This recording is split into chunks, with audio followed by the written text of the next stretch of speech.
बघूया आपण साहित्य काय लागतं. भिजवलेला ओव्हरनाईट भिजवलेला साबुदाणा, मीठ, भाजलेल्या जिऱ्याची पावडर, कोथिंबीर, मिरची, साखर, दाण्याचं कूट, उकडलेले बटाट्याचा किस आणि तेल हे आपल्याला साहित्य लागणार आहे. आता आपण कृतीला सुरुवात करू. चला मंडळी, कृतीला सुरुवात करूया. बाउलमध्ये साबुदाणा घेऊया. साबुदाणा हा मी ओव्हरनाईट भिजवलाय, छान भिजलाय.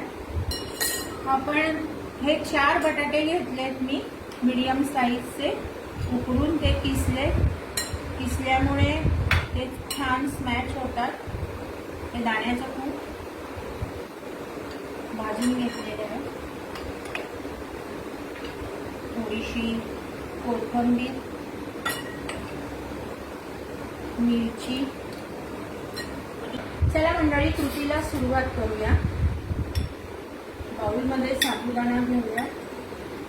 साबुदाणा हा मी ओव्हरनाईट भिजवलाय, छान भिजलाय. आपण हे 4 बटाटे घेतलेत मी मीडियम साईजचे, उकडून ते किसल्यामुळे ते छान स्मॅच होतात. हे दाण्याचं कूट भाजून घेतलेलं आहे. थोडीशी कोथिंबीर, मिरची, भाजलेल्या जिऱ्याची पावडर. मी इथे अख्खं जिरं टाकत नाहीये, जिरा पावडर टाकते. चवीपुरती साखर आणि चवीनुसार मीठ.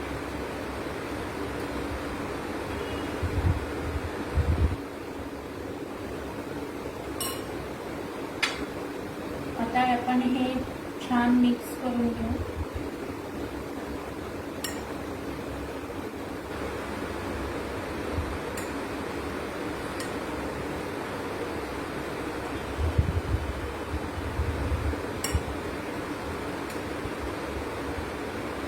मंडळी, मी हातानेच मिक्स करून घेते. आपला हात जगन्नाथ, म्हणजे छान मिक्स होईल.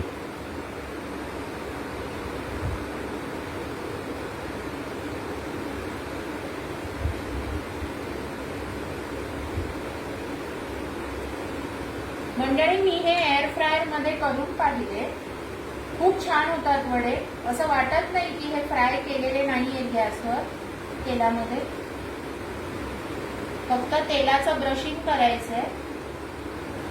वेट लॉस साठी पण छान पर्याय आहे हा.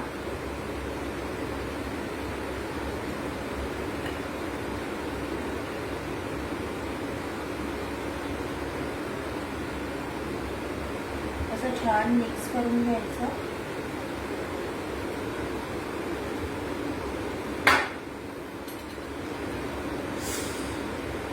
मंडळी, आता हे आपण छान मिक्स करून घेतले. आता आपण ह्याचे वडे करून घेऊ.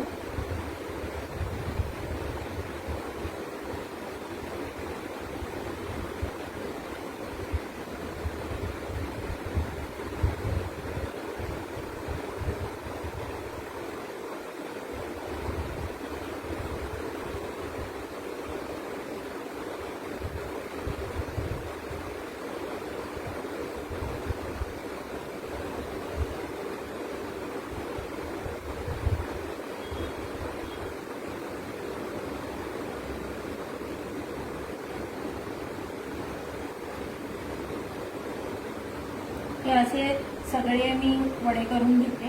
मंडळी, आता हे 7 वडे मी करून घेतले तुम्हाला दाखवण्यासाठी.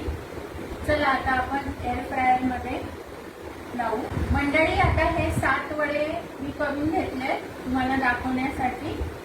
चला आता आपण एअर फ्रायर मध्ये लावू. मंडळी, हा एअर फ्रायर आहे. आपण ह्या ट्रे मध्ये आता सगळे साबुदाणे वडे ग्रीसिंग करून घेऊ. आपण हे वडे ग्रीसिंग करून घेऊ.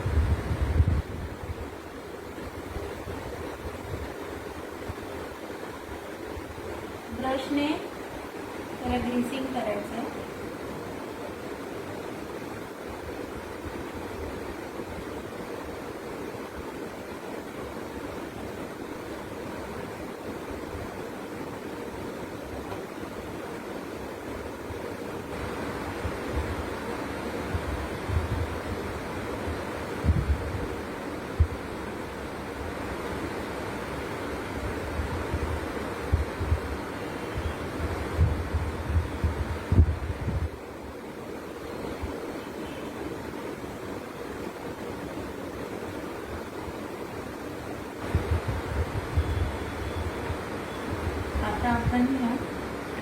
हे वडे.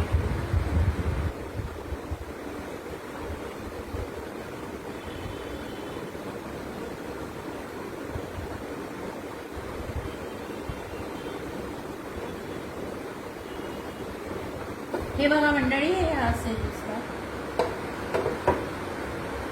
आता हे 180 डिग्री वरती 20 मिनिटं ठेवायचं. चला, आता हा एअर फ्रायर चालू झालाय 180 डिग्री वरती. मी 20 मिनिटासाठी मंडळी हे लावलेलं आहे. 20 मिनिटांनी परत चेक करा. मंडळी, आता मी हे वडे परतवून घेतले आणि थोडंसं त्याला ग्रीसिंग केलंय. आता 10 मिनिटासाठी 180 डिग्री वरती आपण परत लावू, म्हणजे हे एकदम रेडी होतील खाण्यासाठी. हे 10 मिनिटासाठी आपण लावू. मंडळी, आता आपण बघूया वडे तयार आहेत. वा, बघा मंडळी, छानपैकी वडे फ्राय झाले. आता आपण हे सर्विंग करून घेऊ. मंडळी पहा, वडा अगदी छान तळला गेलाय. अगदी आपण तेलात फ्राय करतो गॅसवरती तसाच. आता मी तुम्हाला तोडून दाखवतो. हे पहा, अगदी छान फ्राय झालाय. आणि ही हिरवी खोबऱ्याची चटणी, त्यासोबत हा साबुदाणा वडा. उपवासाची मंडळी मेजवानी आहे. आता ही माझी रेसिपी कशी वाटली ते मला नक्की कळवा. माझ्या रेसिपीला लाईक करा आणि चॅनलला सबस्क्राईब करायला मंडळी विसरू नका.